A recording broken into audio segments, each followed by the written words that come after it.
This is a good time to remember that you are eternal, that you have no beginning and that you have no ending. That is because you are in the image and likeness of the Creator.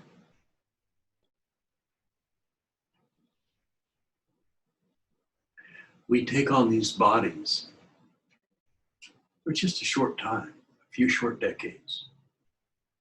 And during those decades, we grow and we expand in every way. Our body grows from this little thing up into this thing. And then it gets old. Things that you used to do easily, you can't do anymore. Started getting aches and pains when you get older. Something to look forward to, you young kids. But life is wonderful. Life is amazing. It's full of suffering. Of course it is. It's full of pain. Yeah. It's full of heartache and grief and loss and shame, humiliating experiences. We've all done dumb things. We've all acted out of ignorance, many times in our own selfish interest, our feelings, and not caring about anybody else. And we've made a lot of mistakes when we've done that. I don't know of anybody that hasn't.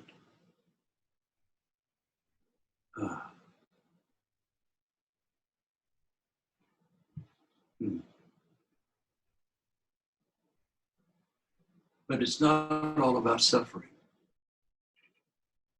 For as much as that is negativity is there and all of that pain and loss and all of those terrible experiences that we've gone through, there's also this beautiful part, this amazing part of adventures and friendships and lovers and loved ones, of family and friends, of people that you hung out together with, explored life with. It's an amazing life. In this life, I have done everything I could to explore it in every way. I've gone to just about every national park in America. It's been pretty much all of them on the west part of the United States. And it's been a beautiful experience. I was thinking the other day about my life, and I was filled with gratitude for all of the experiences I've had, the good, the bad, and the ugly. Everything has been trying to teach me something. Every experience. Everyone in my life has been my teacher. Everything in my life has been my teacher. And, lucky for me, I actually had an enlightened teacher to mentor me. I've been lucky, but so are you. You're here during this time of great change. This is not a punishment, although it may feel like it to some of you. It's not. This is a time to work off karmas, to let go of old angers. I've gotten some beautiful emails from people. Got one just this week from a fella that sat with me when I first started teaching about 30 years ago. We've not been in touch that much. But he wrote me and told me how special it was to share this incarnation, even for a little bit with me. I feel the same way about him. I feel that we all have each other and that this is a wonderful, wonderful place.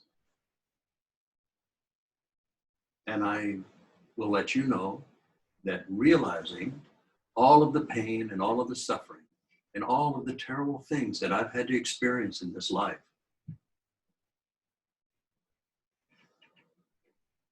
I'm okay with coming back here. I think it's pretty cool. We have eternity. And the bandwidth of your experience in this world is really large. You can go all the way down to hell worlds, or you can go up to heaven worlds. They're all right here on this earth. And where you place your attention is where you tend to go. I've been saying for quite a while now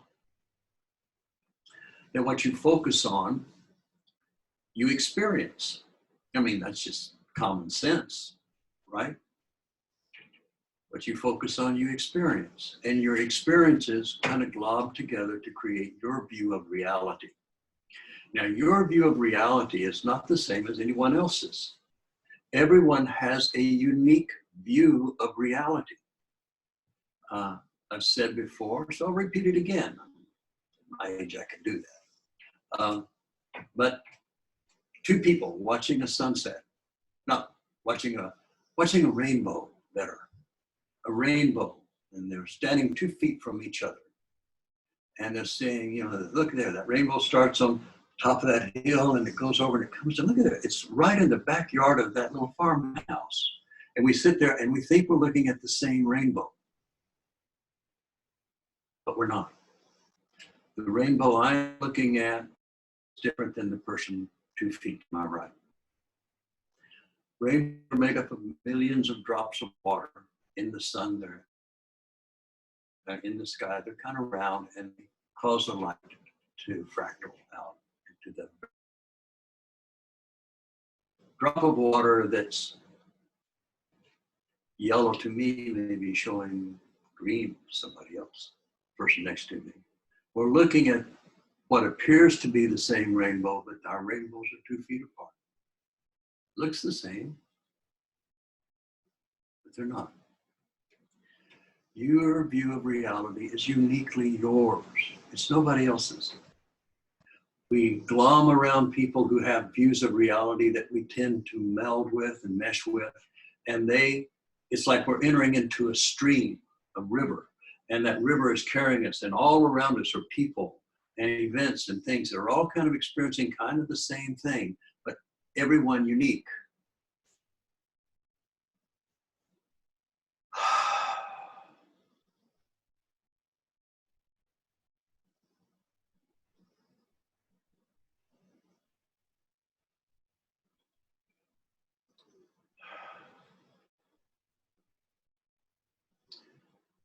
We think we're seeing the same thing, but we're not. And even if we and our friends are seeing kind of the same thing, we're not seeing everything. One of the things that has come up for me this last few weeks has been the story, I think it's from Ramakrishna, about the 6 blind men that come up on the elephant. And they touch a different part of the elephant, and they all have a different experience. They're blind, remember that, they can't see.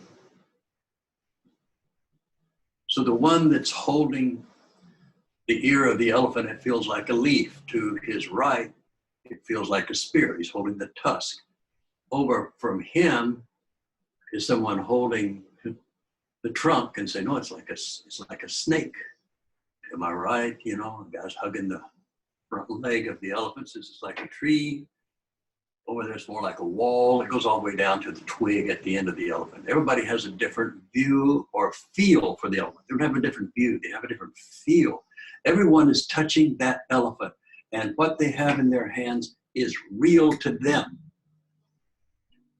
And we are blind, and we defend our position because we're blind. You can't tell me that it's like a snake. I've got a leaf in my hand. Everybody's adamant about it.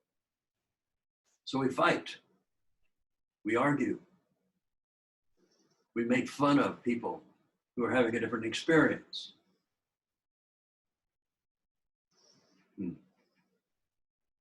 But it's just an elephant. All of creation is that elephant. Each one of us and all of our friends are grabbing a part of the elephant, and we're sure that it's the right. You know, you have a political party, and you're really into that political party, and all of your friends are in that political party, and that means everybody outside that party is wrong. And this creates discord. It creates violence.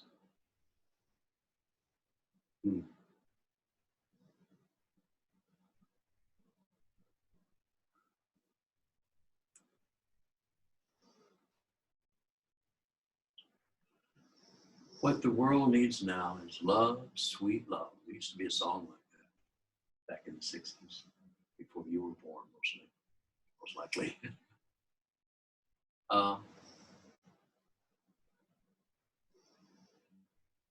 One of the hallmarks of enlightenment is compassion.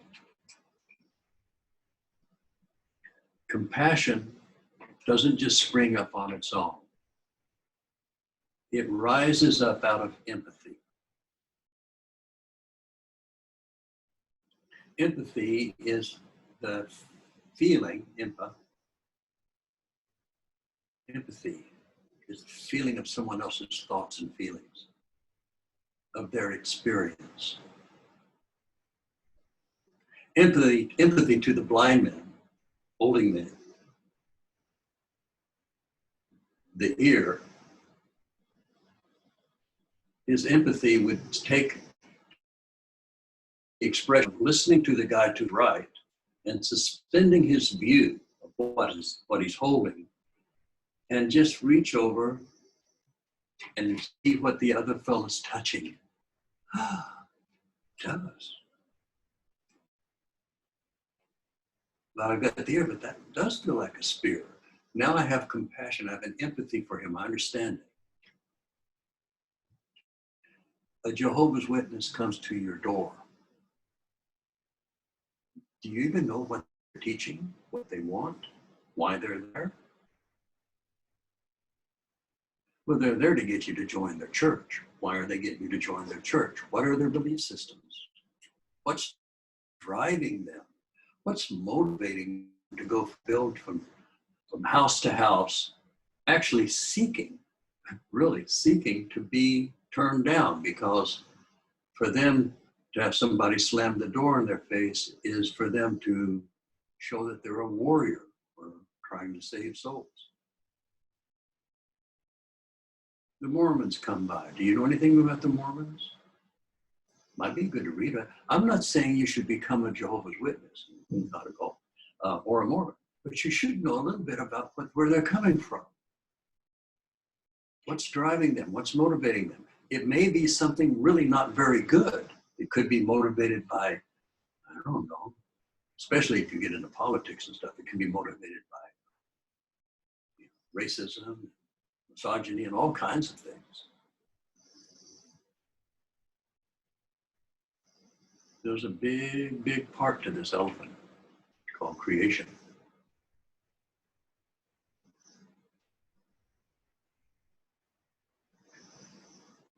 Where are you coming from? You're the elephant. Different people come up and touch different parts of you, and they hold it in their hand, and they know this is who you are. You're like a twig. You can't understand why somebody would say you were like a wall or a tree trunk. Who are you? Why are you? What's motivating you? Why do you have the values that you have? If you have racist tendencies, where did they come from? I'm not saying that when you look at somebody else who thinks differently and acts differently and believes differently, that you should become them. No, not at all. You're your own person. But if you're going to have compassion, you're going to have to know a little bit of empathy here. Doesn't mean you have to change it. You shouldn't change anybody. You should just change yourself. If you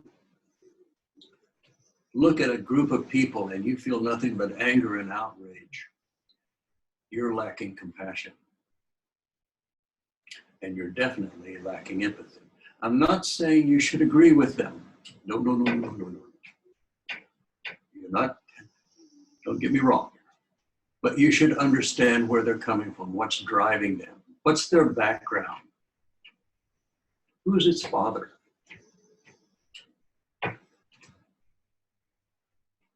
Is it the truth about them? People are lost in their own little worlds. And they don't want to think of anybody else's point of view.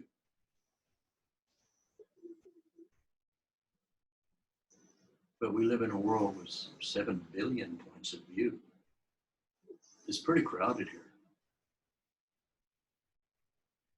And right now, at this particular time, this world is going through a massive reorganization. What was before, it's like you go out in the country and there's an old barn out there that's about to fall over. A lot of the boards are missing, the roof is half gone, and it's kind of leaning to one side. And the farmer comes up and says, I need a new barn, so that one's got to go. So that barn crashes down into a heap of junk. It just sits there. Clear it out, and they build a new one. This world is crashing right now. It needs to. Out of its ashes will rise the phoenix, a bird that cannot be burned because it is made of fire. So don't be discouraged or afraid. Number one, as I said, you cannot be killed. You just lose the body. Have another one. You've had thousands of them. Here you are.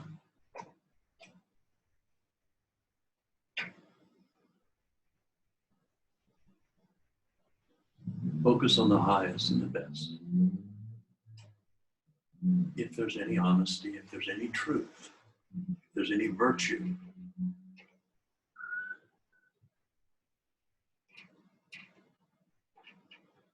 it's a good report. Think of these things.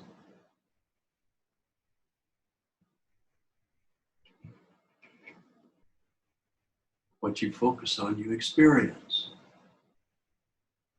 If you're watching the television all day long, you're getting nothing but tragic news. I understand it. I watch the news. I'm aware of what's going on in the world. But then I watch other things. I'm not going to focus on how everything's going downhill and all the death and destruction. I know it's happening. I know that there are people losing family members. It must be a real horror show for them. I have great empathy and compassion. I've seen a lot of death in my life.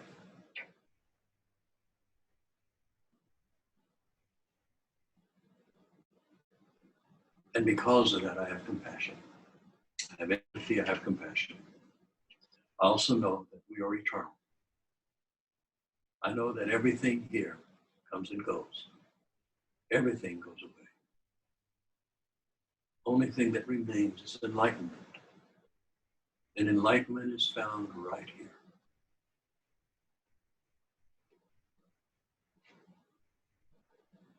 Right here.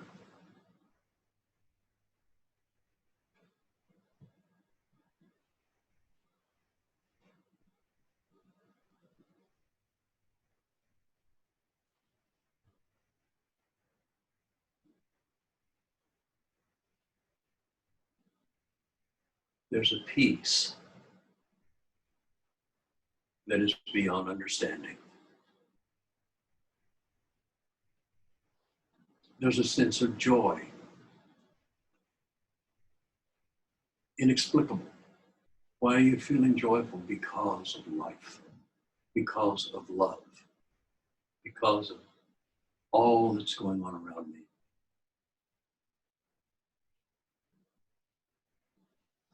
And because I had a teacher who opened up those doors,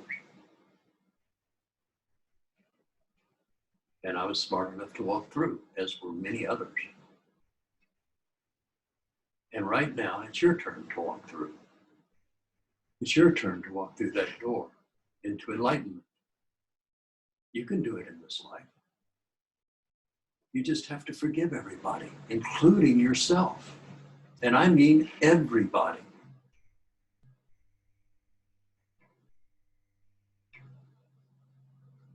And you can't forgive them if you don't have empathy, if you don't see where they came from, what caused them to be the monster that they were that would do that to you. And I think you'll find that when you run across that, you'll see the monster in yourself that has done things to other people.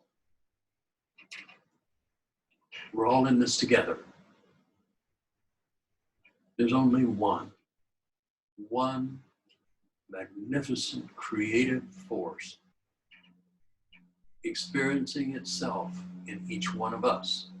As us, we are the guardians of creation. We observe it, we witness it, we perceive it, we experience this creation. We're God experiencing its creation as God. We are God. Everyone is God. There's nothing that's not God. It's just got a very broad spectrum.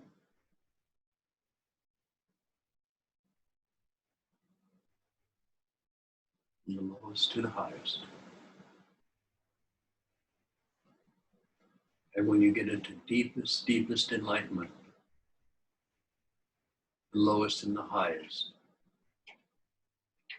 are the same.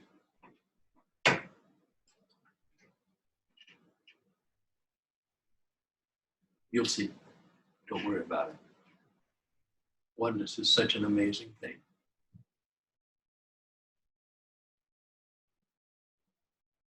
So focus your intent at least once or twice a day as you meditate. Focus your intent upon your higher self, upon God, whatever you perceive God to be. Focus on it fully.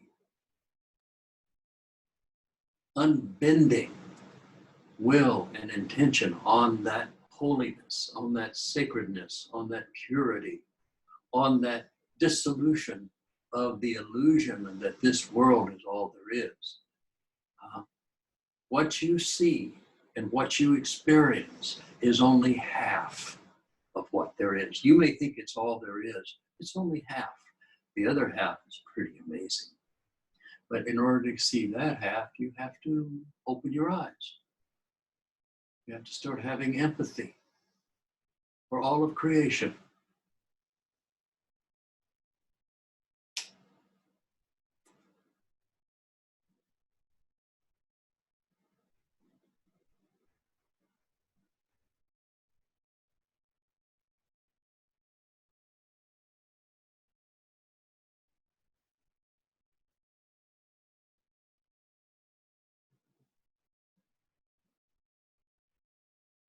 Enlightenment is easy. You just have to let go. You have to want to awaken more than anything. And your life is full of things. It's full of jobs and possessions and people and lovers and friends and enemies and political views and all this stuff.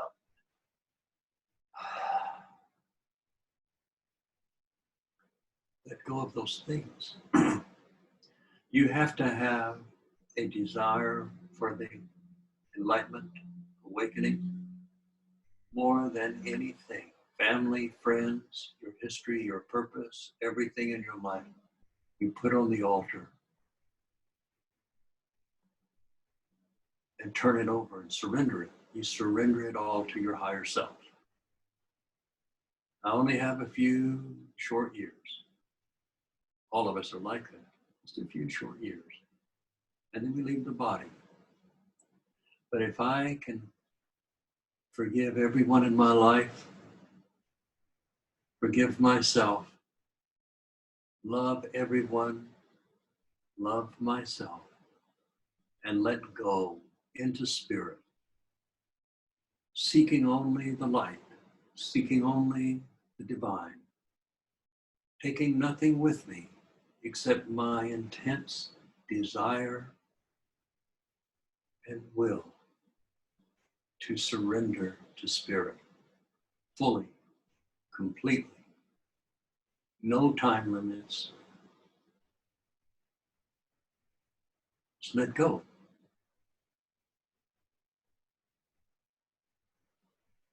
You just have to want it more than anything. You'll find those things when you start to meditate. They'll come up. Let them go.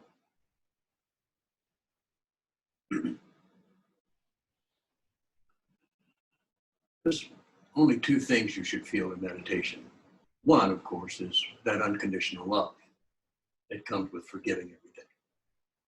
Really. When you get to the unconditional love, including yourself,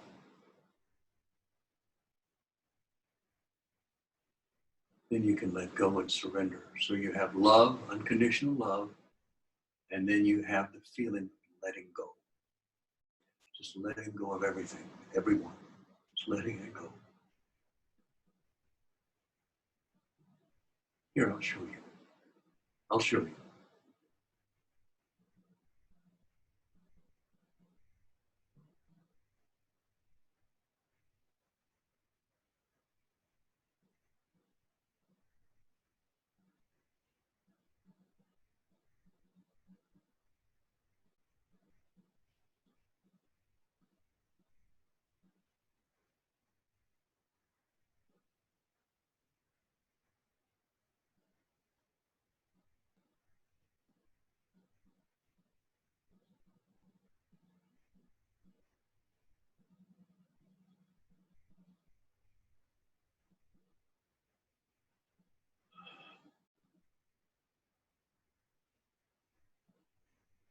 There's no struggle. There's no fight. There's no push. Just let go.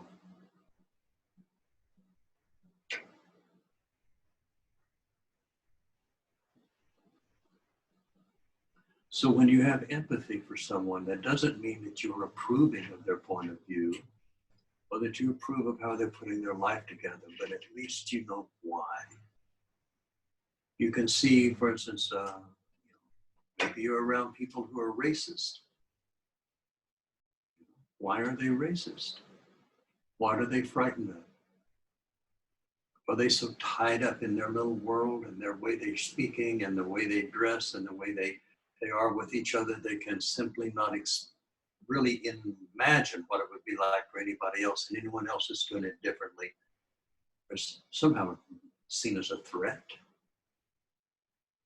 Oh my. I have compassion for them. I pray for them to awaken. For those that come after me and try to hurt me and tell terrible things about me, even though those terrible things may be true, I don't know. I pray for them. I pray for my enemies. Sincerely pray for them. Because they're part of me that's not awakened yet. They're part of me that hasn't come into the full knowledge of spirit. And what an amazing thing this is. They have not realized that each one of us is part of each other. That we're all part of God. That the very divine creation of the universe is operating right through us right now. And it always has been, and it always will. We only temper it down with our filters of separation and forgetfulness. So I pray for you to awaken. If you were awakened, if people were awakened, they wouldn't hurt each other. If people were awakened, they would care about each other. If people were awakened, they would have compassion. So wake up.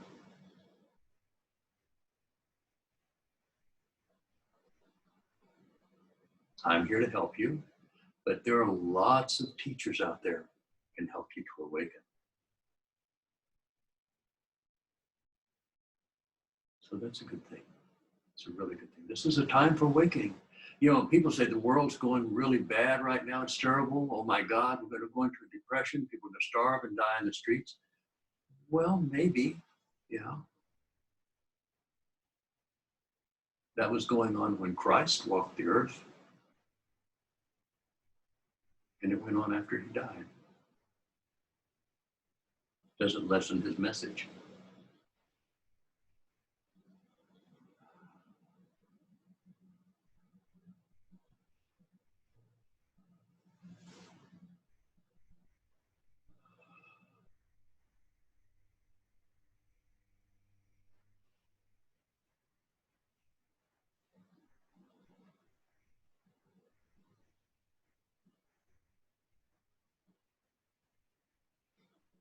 Well, I think what I like to do is meditate to a couple of songs. I'd like for you to focus on your heart, which is your intent, and your will, which is your throat. And let's focus on these two things, causing both of them right up here. So you're taking your intention and you're going to move toward enlightenment. Say this is the enlightened spot, okay? For now. It changes for me.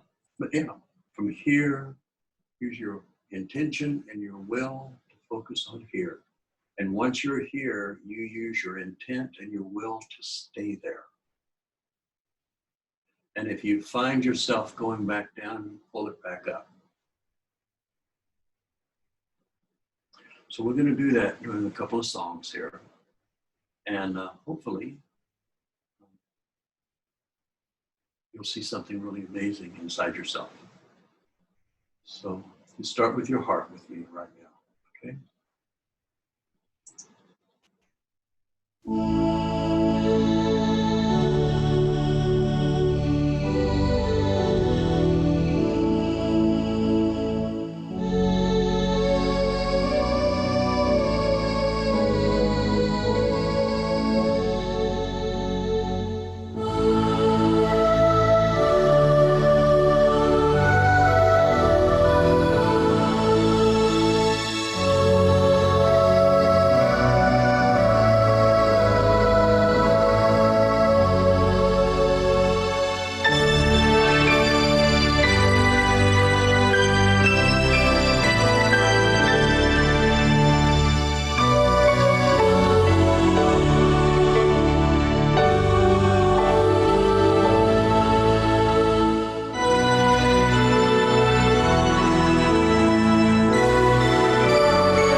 So, good luck. Remember that empathy is not meaning that you're agreeing. It just means that you see it, that you understand it fully. Have some empathy for yourself. Why are you viewing life the way you're looking at it? What has caused you to see things through such limitation and fear? What makes you want to divide everything up into two instead of dissolving them into the one? These are things to think about, contemplate. During this time of sequester, when all of us are staying in our apartments or our homes, it's a good time to write about your life. Write your story. Maybe you'll gain some compassion. And maybe you'll see in you what I see in you when I look at you.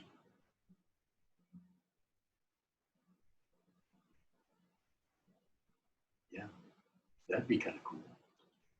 So, good luck. And I'll see you next Sunday at this time for another installment of As the World Turns. Anyway, enjoy yourself, love each other, write love letters to everyone you know. We're going to come out of this better than we ever were before. It's just a birth. What a grand experience. What an amazing experience.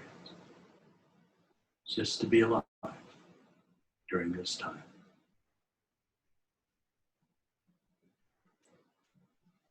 Namaste.